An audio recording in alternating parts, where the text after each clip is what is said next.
ֆեստիվալ անցկացրեցին անտեսելով զոհերի հիշատակը, ինչպես նաև սեպտեմբերի 19-ին չհիշեցին Արցախի հայաթափման գործընթացի մեկնարկը, որին ես ներկա եմ եղել եւ մինչեւ վերջին օրը պայքարել եմ Արցախի անկախության համար, ու ես այդ ազատության կորուստը զգացել եմ եւ գլխիկոր դուրս եմ եկել Բերձորի անցակետից։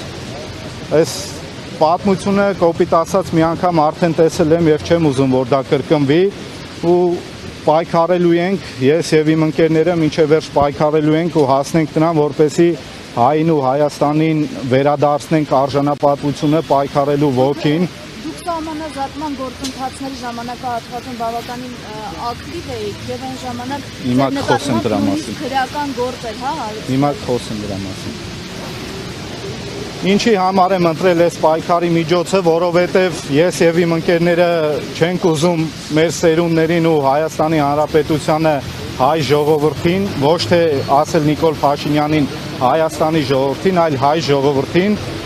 թողնել նրա ստորագրած ստորացուցիչ փաստաթուղթը, այլ ուզում ենք ժառանգություն թողնել մի արժե համակարգ, որին մեր սերունդները, որի համար նորից պայքարելու են։